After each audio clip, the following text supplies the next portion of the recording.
Amazon വിൽക്കുന്നത് 1 കിലോയ്ക്ക് 749 രൂപയാണ്. ഞാൻ വിൽക്കുന്നതും കിലോ 300.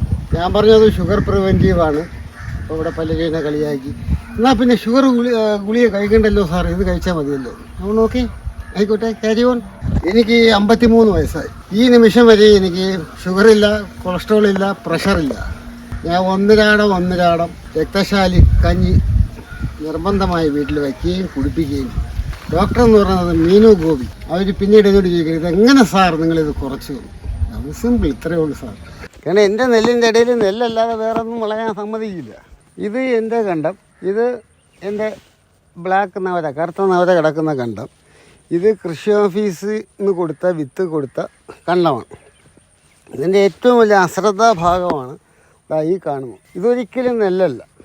ഇത് നെല്ലിൻ്റെ ഏറ്റവും വലിയ ശത്രുവായ വരി നെല്ല് എന്ന് പറയും. നവര അരിയാണ് ക്ഷേത്രങ്ങളുടെ താഴികക്കുടങ്ങളിൽ വച്ച് നിറയ്ക്കുന്നത്. എന്തിനാണ് അതിൻ്റെ ശാസ്ത്രം എന്ന് പറഞ്ഞു കഴിഞ്ഞാൽ, എത്ര പ്രളയം വന്നാലും എത്ര കൃഷി നഷ്ടപ്പെട്ടു പോയാലും ഈ താഴികക്കുടങ്ങളിൽ നിന്ന് ആ വിത്തെടുത്ത് രണ്ടാമത് കൃഷി ചെയ്യാൻ പറ്റുന്ന അത്രയും ജെർമിനേഷനുള്ള വിത്താണ് നവര.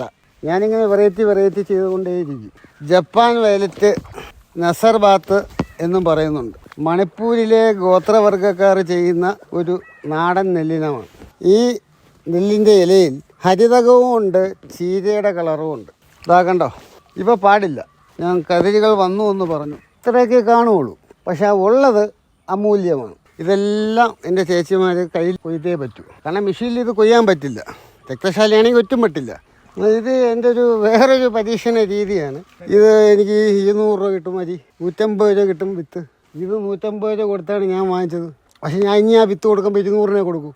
കാരണം അത്രയും റിസ്ക് എടുത്ത് താങ്കൾ കണ്ടില്ലേ. എൻ്റെ പേര് സന്തോഷ് കുമാർ. ഇക്ബാൽ ഹയർ സെക്കൻഡറി സ്കൂളിലെ ഹിന്ദി അധ്യാപകനാണ്. സ്വന്തം സ്ഥലം നാവായിക്കുളം, കല്ലമ്പലം നാവായിക്കുളം.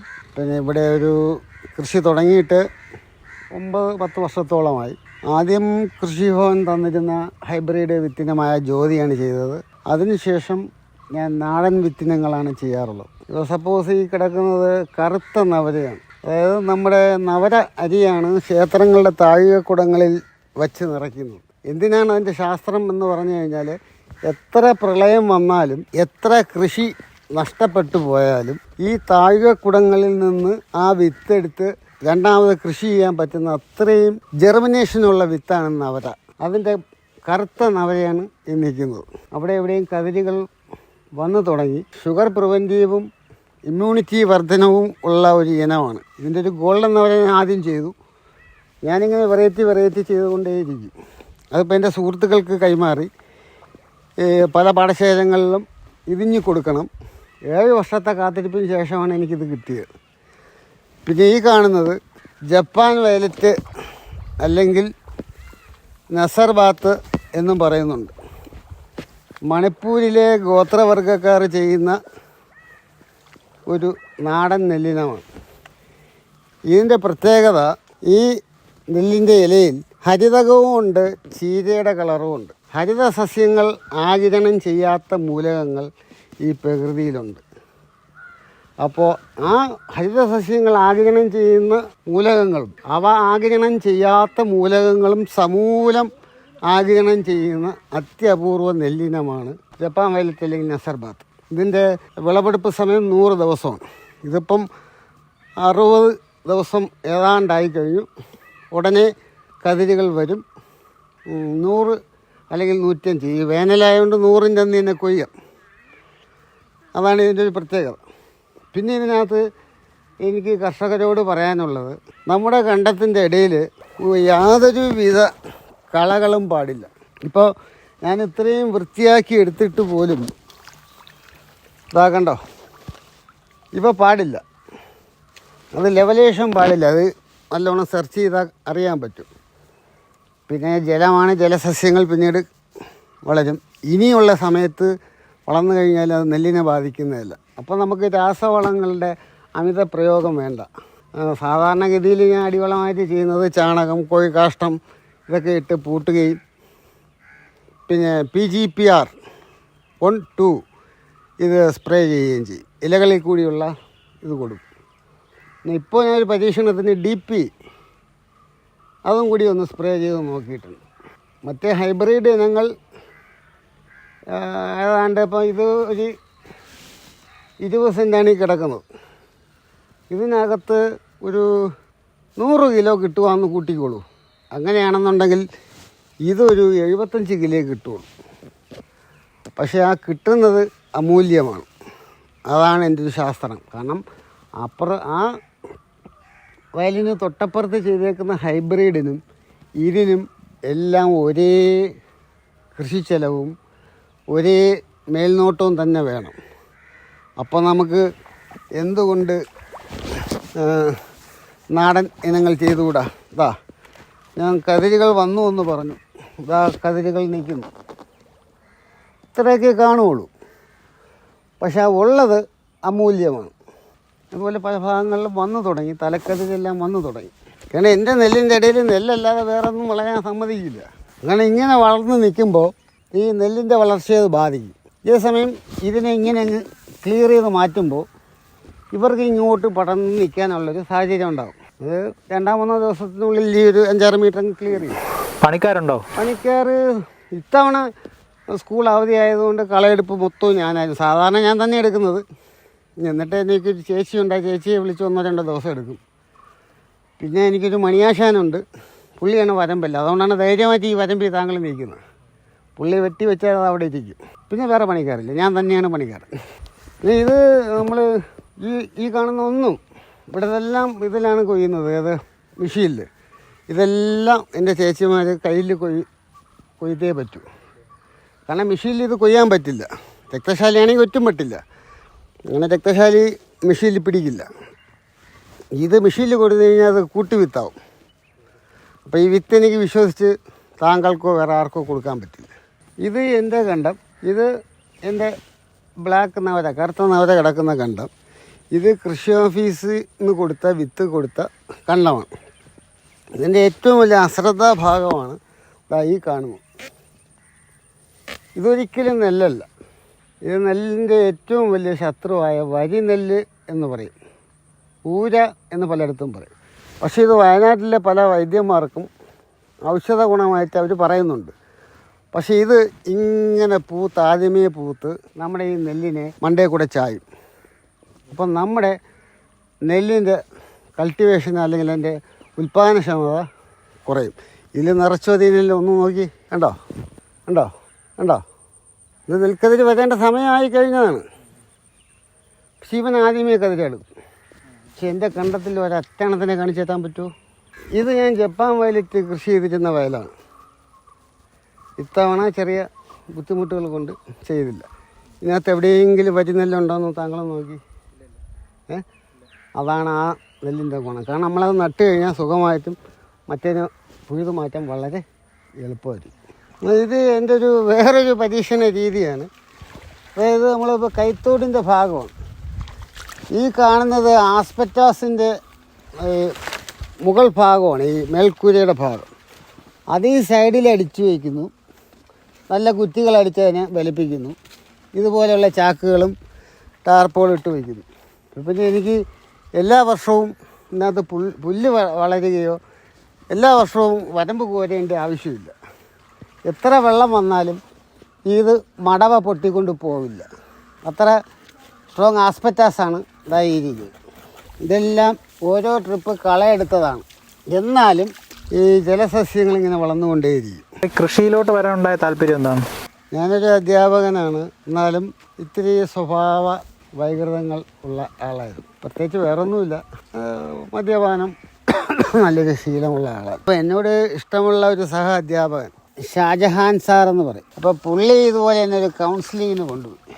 അപ്പോൾ ആ കൗൺസിലർ എന്നോട് പറഞ്ഞത്, സാർ ഒന്നുകിൽ മാവായിക്കുളം ശങ്കരനാരായണ സ്വാമിയുമായിട്ട് ബന്ധപ്പെട്ട് ജീവിക്കുക, ഇല്ലെങ്കിൽ താങ്കൾ കൃഷിയുമായിട്ട് ബന്ധപ്പെട്ട് മുമ്പോട്ട് പോകാം.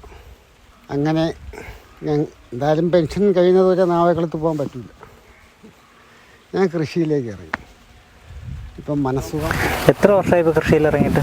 ഏതാണ്ട് 9-10 വർഷമായി. ആദ്യമേ നെൽകൃഷി തന്നെയായിരുന്നു? നെൽകൃഷി മാത്രമേ ചെയ്തുള്ളൂ. പിന്നെ ഇത് കഴിയുമ്പോൾ പയർ ഉഴുന്ന് ഒക്കെ ചെയ്യും. പിന്നെ അവിടെ ആദിലിൻ്റെ വയലിൻ്റെ കരയിൽ വെണ്ടയും കമുകും തെങ്ങും ഒക്കെ അത് പുള്ളിക്കുള്ളതാണ് വച്ച് പിടിപ്പിച്ചിട്ടുണ്ട്. ഇതിൽ പയർ, ഉഴുന്ന്, ചീര ഒക്കെ ഈ വിളവെടുപ്പ് കഴിഞ്ഞതിന് ശേഷം മാർച്ച് കഴിഞ്ഞതിന് ശേഷം നല്ല പൊടിയിൽ പൂട്ടി ചെയ്യാം. ഈ കൃഷിയിൽ നെൽകൃഷി ചെയ്തപ്പോഴും വ്യത്യസ്തമായ കൃഷി എന്നുള്ളൊരു ആശയം വന്നത് എപ്പോഴാണ്? അത് ഞാനത് സ്വയം കണ്ടെത്തിയാണ്. കാരണം ഞാൻ നേരത്തെ പറഞ്ഞു, ഈ കണ്ടതിന് തൊട്ടപ്പുറത്തും ബാക്കിയുള്ള എല്ലാവരും ചെയ്തിരിക്കുന്നത് കൃഷിഭവൻ കൊടുത്തേക്കുന്ന ഹൈബ്രിഡ് ഇനമാണ്. അതിന് 110 ദിവസം, ഇതിന് 100 ദിവസം, കറുത്ത നവരയ്ക്ക് 90 ദിവസം. ആ ഹൈബ്രിഡ് ഇനത്തെ പരിപാലിക്കുന്നതും ഇതിനെ പരിപാലിക്കുന്നതും ഇവനെ പരിപാലിക്കുന്നതും ഒരേ എഫർട്ടാണ്. അത് ചുമ്മാ ഉണ്ടാക്കി വെച്ചിട്ട് സപ്ലൈക്ക് കൊടുക്കണം. 30 രൂപ തികച്ചു പോലും കിട്ടില്ല. അത് സമയത്ത് കിട്ടുമോ? ഇല്ല. പിന്നെ എൻ്റെ പ്രോഡക്റ്റ് ഞാൻ ഉണ്ടാക്കുന്നു, ഞാൻ വില നിശ്ചയിക്കുന്നു.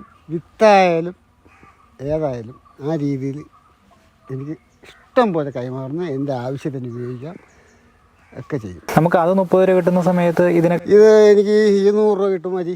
150 രൂപ കിട്ടും വിത്ത്. ഇത് 150 രൂപ കൊടുത്താണ് ഞാൻ വാങ്ങിച്ചത്. പക്ഷേ ഞാൻ ഇനി ആ വിത്ത് കൊടുക്കുമ്പോൾ 200 രൂപ കൊടുക്കും. കാരണം അത്രയും റിസ്ക് എടുത്ത് താങ്കൾ കണ്ടില്ലേ. ഞാൻ 7 വർഷം കാത്തിരുന്ന സാധനമാണത്. അതുപോലെ എൻ്റെ ഫേവററ്റ് എന്ന് പറയുന്നത് രക്തശാലിയാണ്, റെഡ് റൈസ്. അത് 300 രൂപ കൊടുക്കണം കിലോ. അപ്പോൾ ആ ഒരെണ്ണം മാക്സിമം 1 കിലോ 30 രൂപ കൊടുക്കുമ്പോൾ എനിക്ക് രക്തശാലി 1 കിലോ കൊടുത്താൽ പോരെ. പക്ഷെ അതേ ഈൽഡ് എനിക്കില്ല. ആ ഒരു പറ കണ്ടത്തിൽ 3 ചാക്ക് കിട്ടുമ്പോൾ ഇതിനകത്ത് 2 ചാക്കേ കിട്ടുള്ളൂ, മതി. നമ്മൾ ഈ നെൽകൃഷി നഷ്ടമാണെന്നാണ് പൊതുവേ ഉള്ള പറയുന്നത്. പൊതുവേ ചുമ്മാ പറയണോ, ചുമ്മാ കൊണ്ടിട്ട് ഇപ്പോൾ ആ കണ്ടത്തിൽ കണ്ടില്ലേ, കൊണ്ട് പൂട്ടി വാരി വെതറി വരി നെല്ലും വളർന്നു നിൽക്കുന്നു, സമയാസമയം വളം ചെയ്യുന്നില്ല. അങ്ങനെയുള്ളവർക്ക് നഷ്ടം തന്നെ. കാലത്തിനനുസരിച്ച് സിസ്റ്റമാറ്റിക് ആയിട്ടുള്ള കൃഷിയിലോട്ട് ആൾക്കാർ വന്നിട്ടില്ല സാറിന് തോന്നിയിട്ടുണ്ട്? ഇല്ല, ഞാനാണ് ഇവിടെ നടീൽ മെഷീൻ കൊണ്ടുവന്നത്. മുമ്പ് മൊത്തം വിതയിലും പറിച്ച് നടലുമൊക്കെ ആയിരുന്നു. നടീൽ മെഷീൻ കൊണ്ടുവന്നതിന് ശേഷമാണ് ഇവിടെ ഇത്രയും സജീവമായത്. ഈ പാടശേഖരം പകുതിയും തരിശായിരുന്നു, ഇപ്പം മത്സരമാണ്. എൻ്റെ ഇതിലേക്ക് ആണെങ്കിൽ എൻ്റെ ഏറ്റവും ഫേവററ്റ് നെല്ലിനെന്ന് പറഞ്ഞാൽ രക്തശാലിയാണ്. രക്തശാലി റെഡ് റൈസും വാത്തിപ്പെടുന്നു. കതിരും ചുമപ്പാണ്, അരിയും തനി ചുമപ്പാണ്. പക്ഷെ അത് കൊല്ലത്ത് കൊണ്ടുപോയെങ്കിൽ മാത്രമേ അത് തവിട് പോവാതെ കുത്തിയെടുക്കാൻ പറ്റൂ. ഞാൻ പറഞ്ഞത് ഷുഗർ പ്രിവെൻറ്റീവാണ്. അപ്പോൾ ഇവിടെ പലരും എന്നെ കളിയാക്കി, എന്നാൽ പിന്നെ ഷുഗർ ഗുളിക കഴിക്കണ്ടല്ലോ സാർ, ഇത് കഴിച്ചാൽ മതിയല്ലോ. നമ്മൾ ഓക്കെ ആയിക്കോട്ടെ, ക്യാരി ഓൺ. പക്ഷേ ഒരു മേജർ ഓപ്പറേഷൻ ഇപ്പം എൻ്റെ വൈഫിന് കഴിഞ്ഞു. എനിക്ക് 53 വയസ്സായി. ഈ നിമിഷം വരെ എനിക്ക് ഷുഗറില്ല, കൊളസ്ട്രോളില്ല, പ്രഷറില്ല, വേറൊരു അസുഖമില്ല. പക്ഷെ വൈഫിന് 250, 240 ഷുഗർ റേഞ്ച്. ഞാൻ ഒന്നരാടം രക്തശാലി കഞ്ഞി നിർബന്ധമായി വീട്ടിൽ വയ്ക്കുകയും കുടിപ്പിക്കുകയും. ഗോകുല ആശുപത്രിയിൽ വെച്ചായിരുന്നു ഓപ്പറേഷൻ നടന്നു.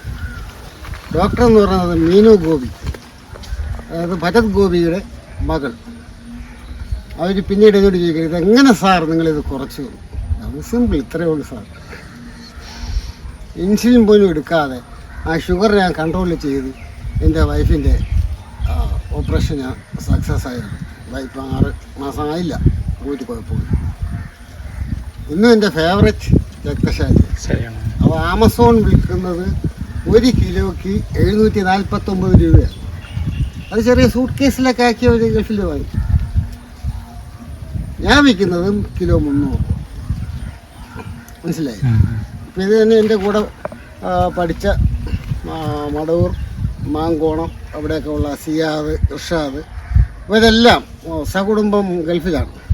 അത് ഇർഷാദ് തന്നെ അവൻ്റെ മകളുടെ ലാഗേജ് മൊത്തവും 35 കിലോയിലും 30 കിലോയും രക്തശാലി പൊടിച്ചതും രക്തശാലി അരിയുമാണ് കൊണ്ടുപോകുന്നത്.